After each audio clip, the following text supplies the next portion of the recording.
یہ کہانی ہے حضرت سلیمان علیہ السلام کی اور جنات کے اس فریب کی۔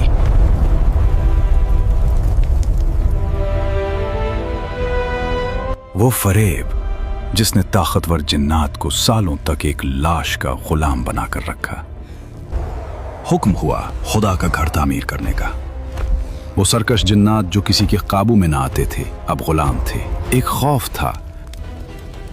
یہ داستان ہے اسے ایک لمحے کی جب موت نے بادشاہت کی حفاظت کی اور ایک چھوٹی سی دیمک نے بڑے بڑے جنات کا چھپا ہوا راز کھول دیا۔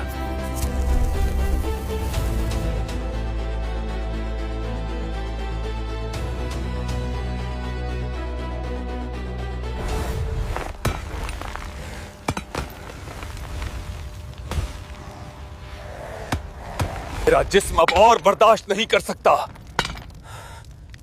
100 سال یا شاید 200، ہم کتنی دیر سے یہ پتھر اٹھا رہے ہیں؟ میرا جسم اب اور برداشت نہیں کر سکتا۔ شش، آہستہ بول، اگر انہوں نے سنا تو تمہیں پگھلے ہوئے تانبے میں قید کر دیں گے۔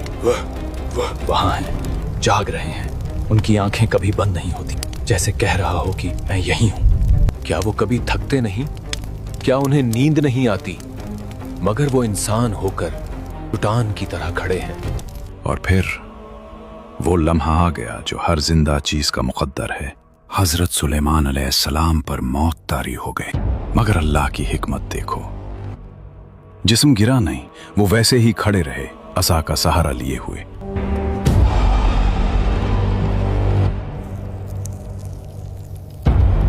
ایک طرف وہ جنات تھے جو خود کو غیب دان کہتے تھے، پہاڑ توڑ رہے تھے، اور دوسری طرف اللہ کا ایک چھوٹا سا سپاہی، ایک معمولی کیڑا اس بادشاہ کی لاٹھی کو کھا رہا تھا جس کے سہارے جنات کی غلامی ٹکی ہوئی تھی۔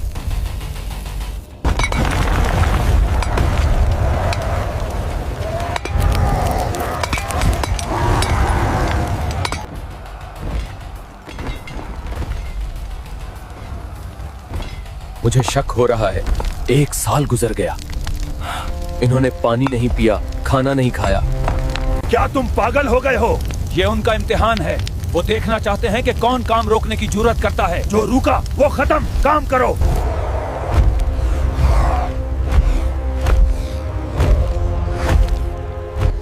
خوف انسان اور جنات کو اندھا کر دیتا ہے۔ وہ سامنے کھڑی موت کو نہ دیکھ سکے کیونکہ ان کے دلوں میں سلیمان کا خوف اللہ کے خوف سے زیادہ بیٹھ گیا تھا۔ مسجد کی دیواریں اونچی ہوتی گئیں، سلیمان علیہ السلام کا سایہ ویسا ہی کھڑا ہے، دھیمک لکڑی کو اندر سے کھوکھلا کر رہا ہے۔ جنات پاگلوں کی طرح کام کر رہے ہیں۔ مہینے گزر گئے یا شاید سال۔ جنات غیب نہیں جانتے تھے، وہ بس اس کھڑی ہوئی لاٹھی سے ڈرتے رہے۔ مشقت جاری رہی اور لکڑی کمزور ہوتی گئی۔ لاٹھی اب اندر سے بالکل کھوکھلی ہو چکی ہے۔ پھر اچانک سے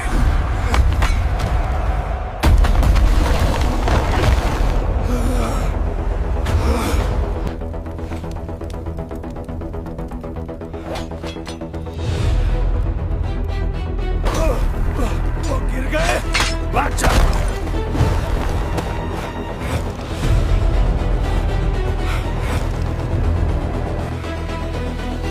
موت، انہیں تو کب کی موت آ چکی تھی، مجھے پہلے سے ہی شک تھا۔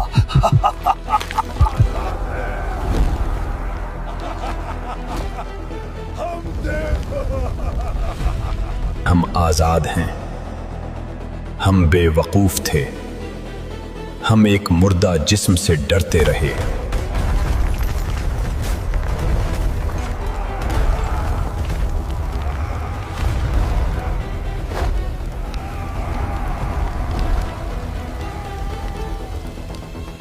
جنات بھاگ گئے مگر اپنے پیچھے ایک سچ چھوڑ گئے۔ انسان سمجھتا تھا کہ جنات غیب کا علم رکھتے ہیں، اگر وہ واقعی غیب جانتے ہوتے تو برسوں تک اس ذلت اور عذاب میں مبتلا نہ رہتے۔